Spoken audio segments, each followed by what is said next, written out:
Est-ce que ces problèmes de dos, ils sont majoritairement génétiques ou pas du tout? Après une séance, au bout d'une semaine, il voit quand même une différence. En effet, le mal de dos, c'est le mal du siècle. Il faut savoir, tu disais, les chiffres sont dingues, c'est environ 80% des gens qui ont eu, ont ou auront mal au dos. Tu arrives à leur faire comprendre que non, il n'y a pas de magie? Voilà, il y a l'apéro avec les copains, il y a le Ouais, dîner en dehors, il y a... La routine, c'est aussi d'aller voir un professionnel régulièrement, même quand ça va pas mal.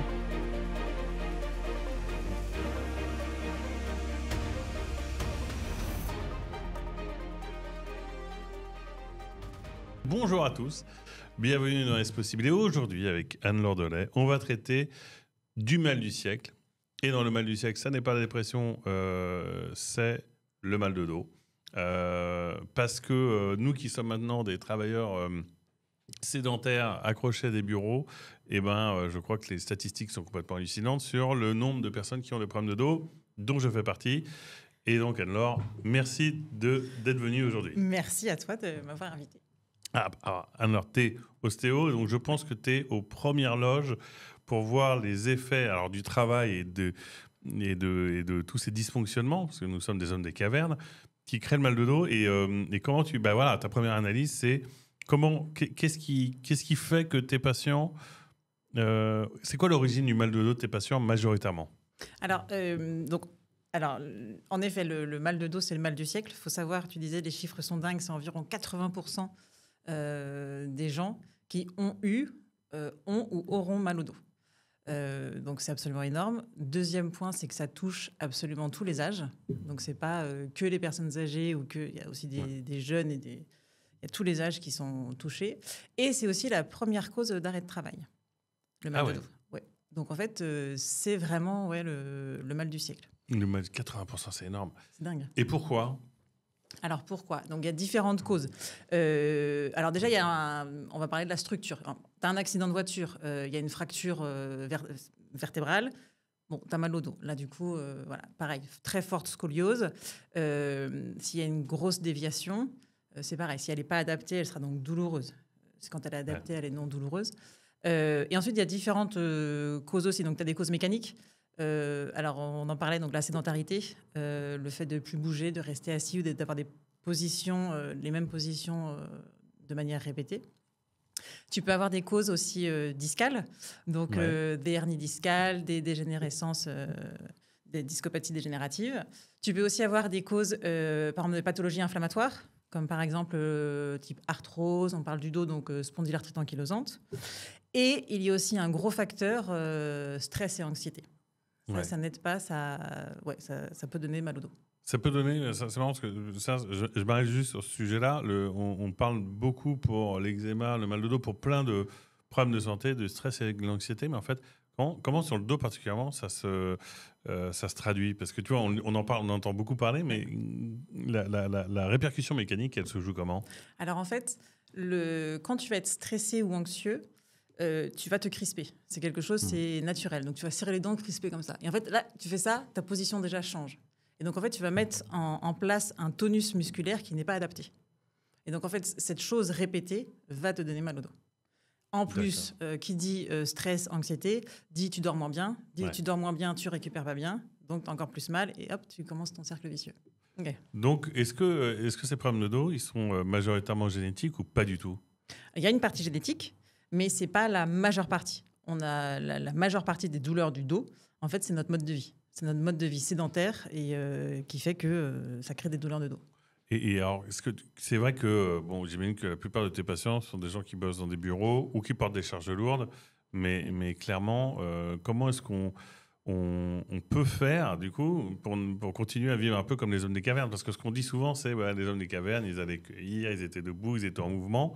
En gros, c'est ça qui fait qu'aujourd'hui, on a tout le temps mal au dos. C'est la répétition d'une position qui n'est pas adaptée. Exactement. En fait, là, tu parles de l'homme des cavernes. En effet, l'homme des cavernes n'a pas du tout la même mobilité que nous. Alors, en fait, on a évolué, mais notre mode de vie a évolué beaucoup plus rapidement.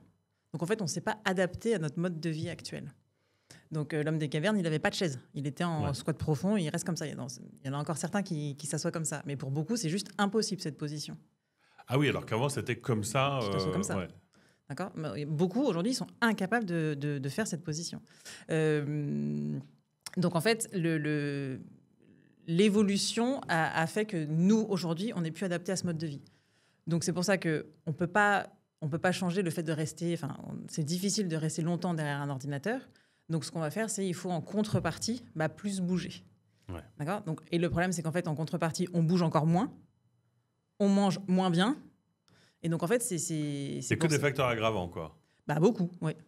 Et dans les patients que tu reçois, ils viennent te voir. Ça, c'est marrant, ayant vraiment eu des gros problèmes de dos, ils viennent te voir un peu toujours au moment où c'est un peu trop tard ou pas. Est-ce que tu as des différents types de patients qui ont conscience de ça? Parce que en fait, si tu lis un bouquin, tu vois une émission qui te dit les hommes de caverne vivaient autrement, et tu te dis tiens, c'est hyper intéressant, et mais tu changes. Tu ne seras pas concerné? Non. Et donc toi, les patients, quelle est la proportion qui vient te voir un peu en prévision de ça, en anticipation? 0%? Non, il y en a. Ouais. Il y en a, mais alors c'est parce qu'en fait, je les ai éduqués. C'est des patients que je connais déjà depuis quelques temps. Donc en fait, les patients, beaucoup viennent quand en fait ils peuvent plus bouger. C'est déjà très tard. Ouais. Et puis en fait, tu leur demandes dans l'anamnèse, tu poses la question, vous avez mal depuis combien de temps? Et il y en a qui te disent depuis 5 ans. Mais ils ont vu en 5 ans, vous avez... Non, en fait, ça va trop vite, machin. Ils disent ça va passer. Puis en fait, le temps passe vraiment et en fait, ça fait 5 ans. Mais certains, oui, je leur ai expliqué, ils ont vu la différence. Non, ils viennent de façon préventive. Mais c'est pas non plus, c'est pas en venant me voir moi une fois par mois, d'accord, que ça va tout changer. Ouais. Je leur fais bien prendre conscience que moi ils viennent me voir, on va dire 1 heure par mois. Eux ils sont avec eux 24 heures sur 24. Ouais. Donc c'est eux qui sont c'est eux qui ont la plus grande responsabilité et c'est eux qui vont avoir le plus grand impact sur le changement qu'ils veulent en fait. Alors, je pense qu'on a conscience que notre mode de vie et que la prévention est importante. Est-ce que depuis que tu pratiques, tu as vu une petite évolution justement de ces anticipations ou pas du tout?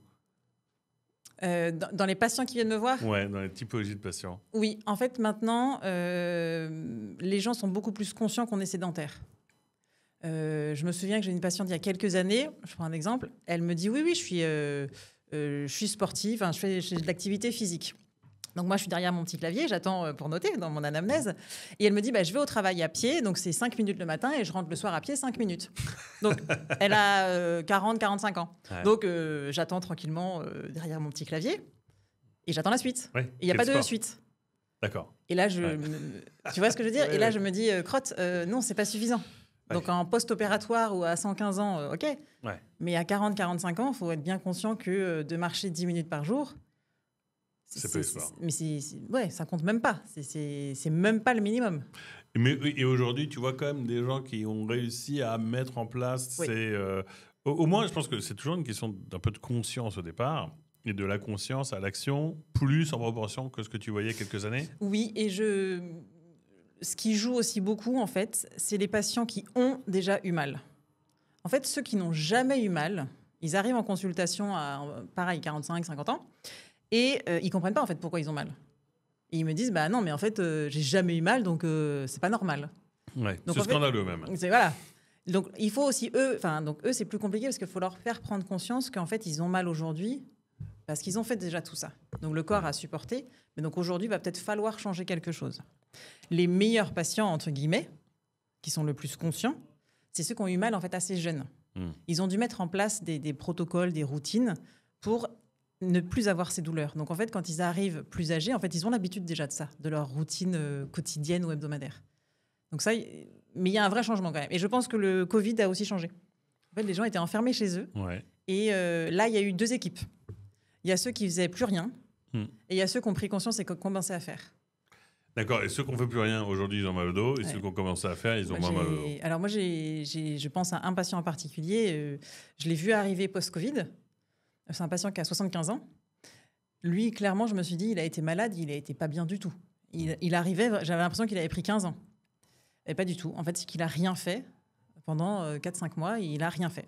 Ouais, il n'a pas bougé. Et donc, en fait, plus les années passent, plus ça compte, en fait. À 20 ans, tu fais rien pendant 3 mois, bon. Ouais. À 70, c'est plus embêtant. Et avant de passer un peu au côté solution qu'on va aborder, c'est quoi les conséquences donc d'une mauvaise posture qui donne mal au dos? C'est quoi les pires des conséquences, sans vouloir être trop dark, mais les conséquences sur le reste de la santé? Tu vois, est-ce que tu arrives à faire un lien entre des maladies et le mal de dos, par exemple? Alors, quand tu as mal au dos, quand ça commence à être une douleur donc chronique, là, c'est ton style de vie qui change. En fait, c'est ta personnalité change. Ouais. Déjà, quelqu'un qui a mal, c'est pas la même chose. Et en fait, après, c'est un cercle vicieux. Et donc, en fait, c'est de pire en pire. D'accord. Donc, après, le mal de dos, oui, il peut entraîner des hernies discales. Donc, si c'est vraiment trop important, ça peut aller jusqu'à l'opération. Mais voilà. Ouais, ça a beaucoup d'effets et c'est un effet très psychologique. Tu vois aussi les gens qui... alors, le mieux, c'est quand, parce que par ton aide, ils vont mieux, tu les sens plus à l'aise et plus heureux. Et à l'inverse, tu vois des gens qui vraiment, en fait, n'arrivent pas à s'en sortir et deviennent vraiment alors, dépressifs. Je sais un pas peu si on peut aigri. jusque-là. Ouais, complètement. D'avoir mal, c'est fatigant, en fait. Ouais. Ça te met un poids et c'est pénible. Et donc, en fait, le moindre changement ou la moindre chose qui ne va pas s'accentue, en fait. C'est encore pire. Tu vois ce que je veux dire? Donc, et après, tu dors moins bien. Donc, forcément, tu récupères moins bien. Donc, tu as encore plus mal. Et donc, après, tu en as jusque-là. Et donc, comment est-ce qu'on fait maintenant? Parce que je pense que c'est la question. Pour améliorer cette situation, vu qu'on ne va pas arrêter de bosser dans les bureaux demain et on ne va pas revenir dans les cavernes, même si ce n'est pas forcément une mauvaise chose, mais bon, pas le projet, quoi. Ouais, non, voilà. Pour l'instant, pas le projet. Enfin, pas le mien, en tout cas. Voilà, mais comment on fait pour commencer à, justement, à intégrer le fait de faire attention à son dos, donc à son mode de vie, tous les jours? Alors, déjà, il faut s'adapter en fonction de chacun. C'est ce qu'on disait. C'est-à-dire que tu ne peux pas demander à quelqu'un qui n'a jamais rien fait et qui n'aime pas ça d'aller 4 fois par semaine faire 1 heure de sport en salle. C'est pas possible. Donc déjà, en fait, le moindre changement est bénéfique. Parce que ça, on change on change la roue crantée, tu vois. Et on va passer au cercle vertueux. Donc en fait, la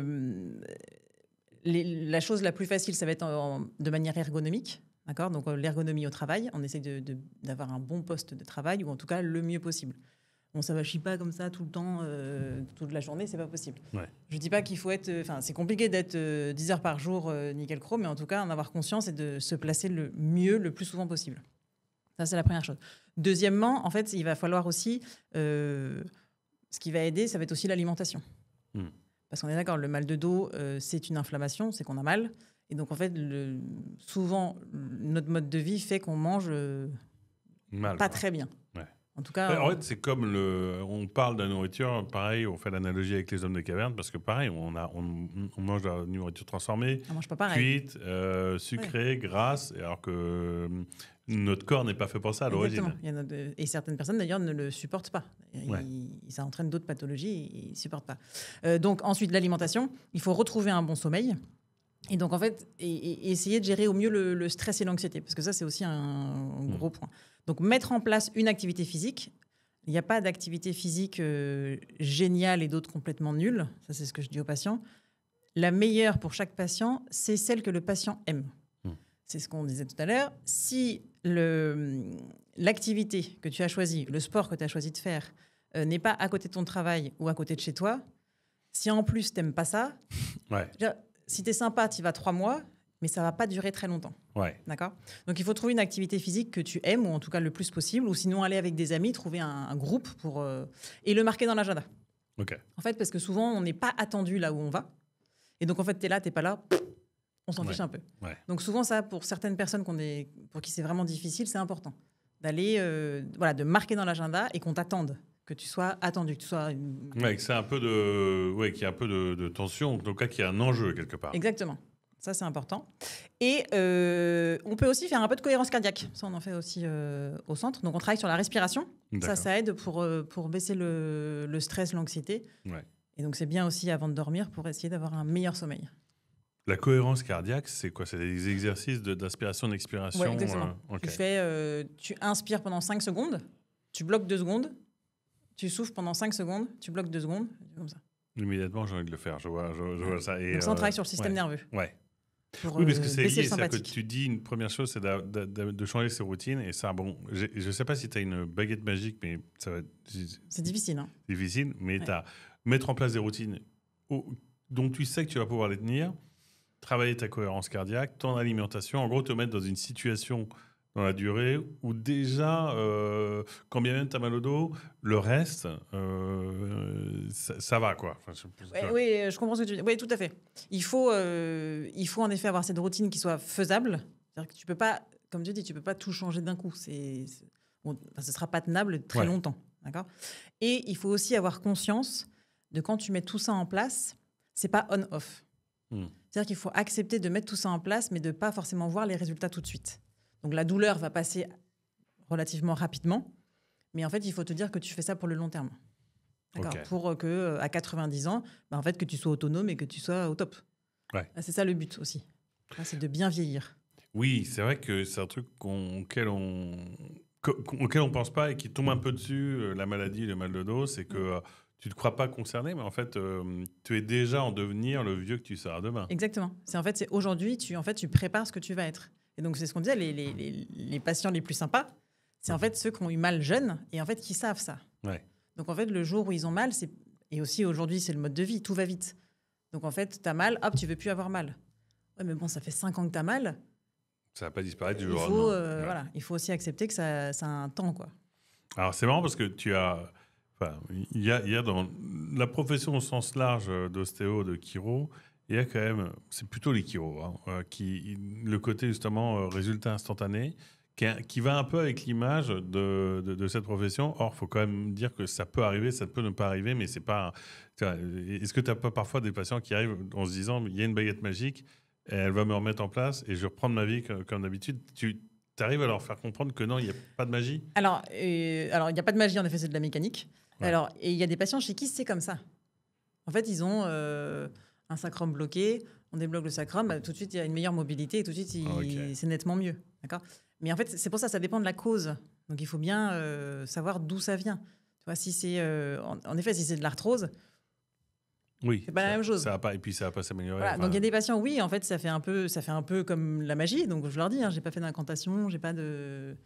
Voilà. T'as pas fait d'incantation? Non, c'est de la mécanique, d'accord. Ouais. Mais il y a des patients, et là, du coup, il faut vraiment leur expliquer que c'est plus long, ça met plus de temps.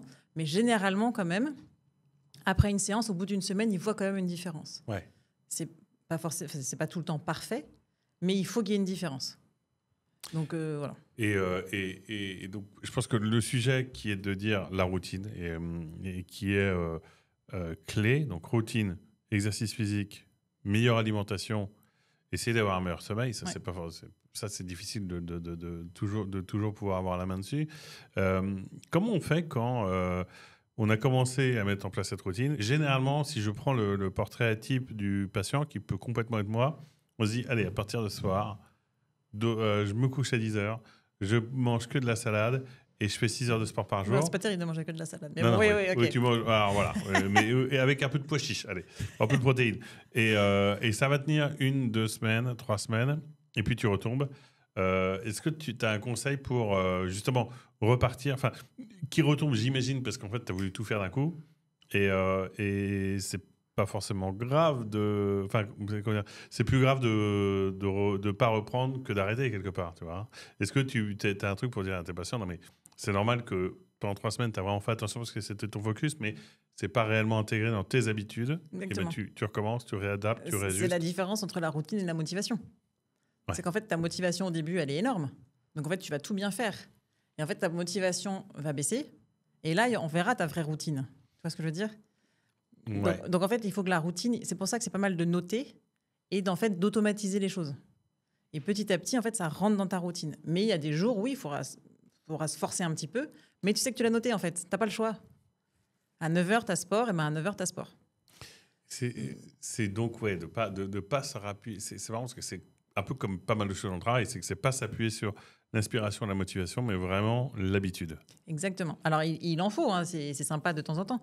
Mais pour le long terme, c'est l'habitude, c'est la routine.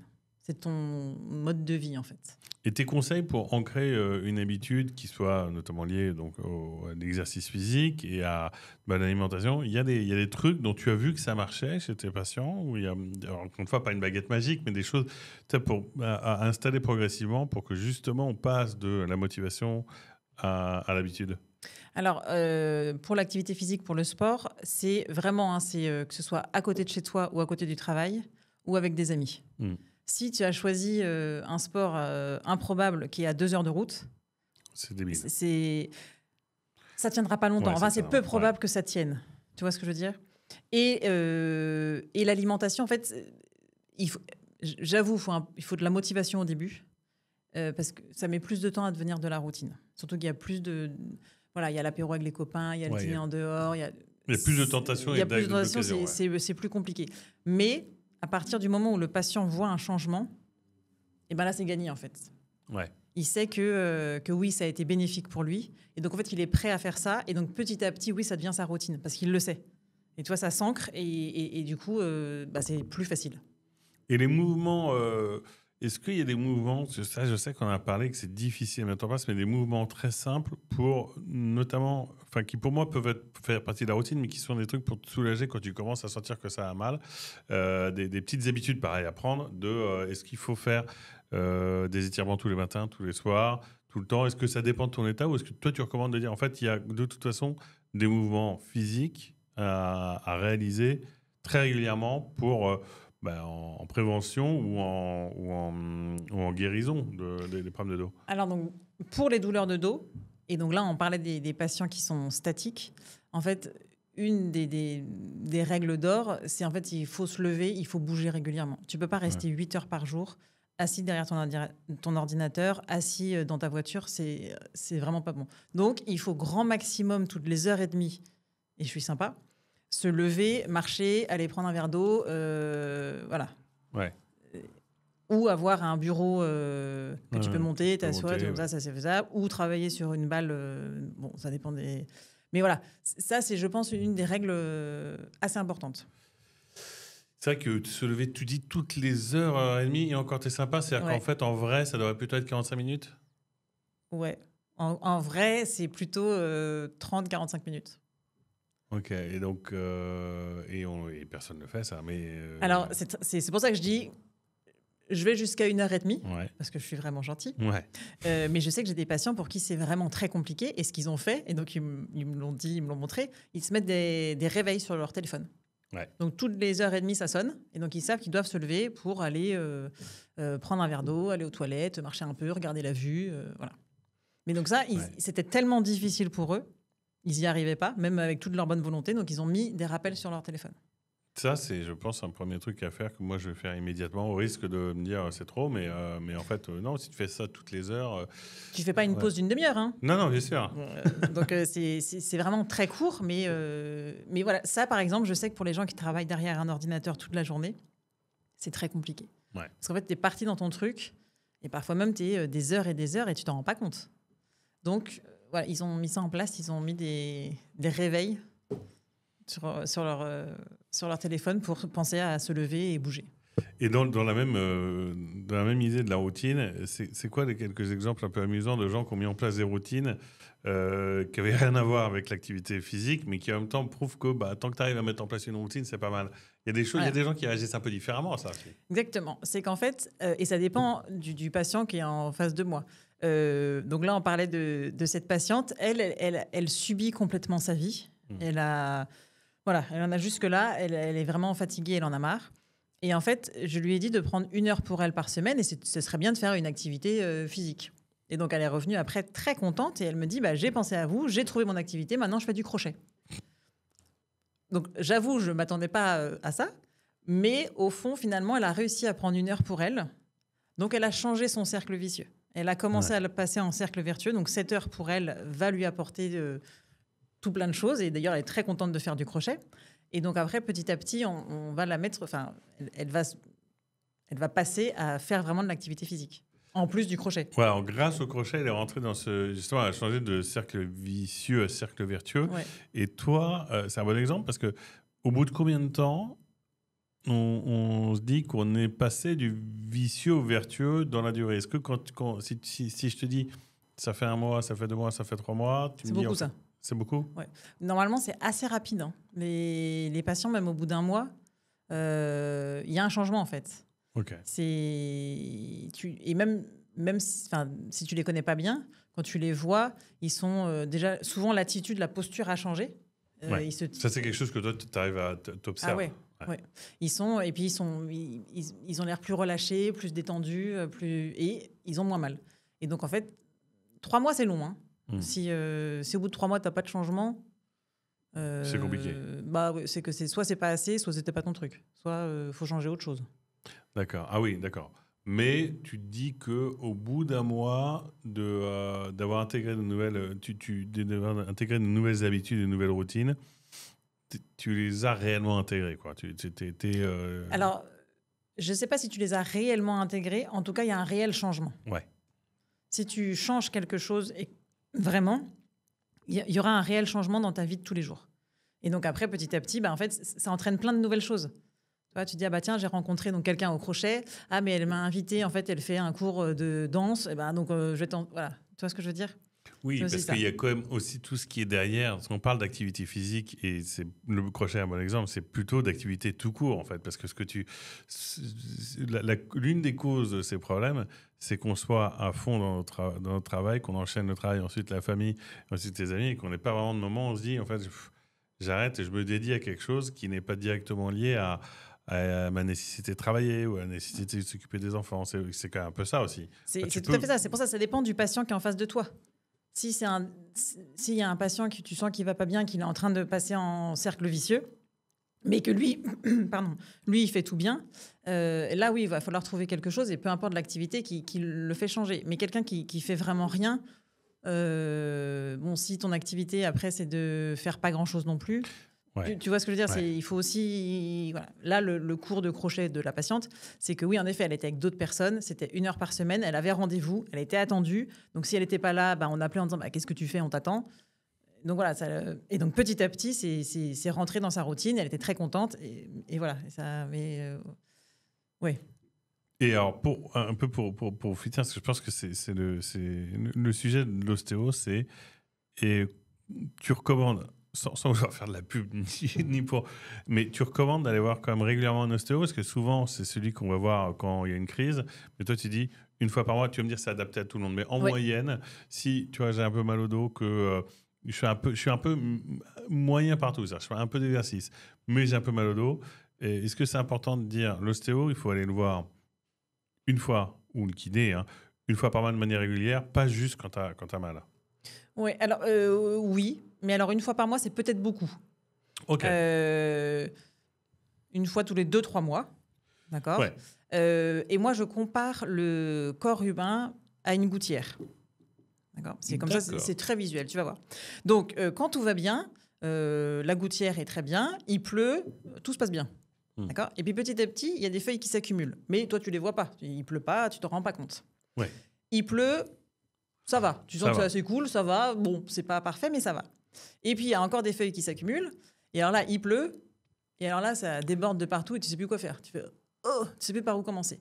Donc, en fait, c'est ça. D'aller voir l'ostéopathe, tu déblaies les feuilles petit à petit. Donc, toi, sans le savoir, tu accumules quand même des petites feuilles. Un peu tous les jours, tu accumules. Voilà. Donc, pour pas que ça déborde, c'est bien d'aller en prévention. Donc, d'avoir quand même un sentiment une volonté, une idée de régularité, même si ta situation n'indique pas qu'il faut y aller très régulièrement, 1 fois par semaine, 1 fois par mois, mais c'est dire ça va être deux fois, 1 fois tous les 2-3 mois, en prévision, parce que je pense qu'en fait, ça revient pour moi à cette idée d'habitude, de routine. La routine, c'est aussi d'aller voir un professionnel régulièrement, même quand ça va pas mal, et se dire je reviendrai tous les 2-3 mois pour soigner ma gouttière. Eh bien, merci Anne-Laure. Merci à toi. Soignez votre gouttière.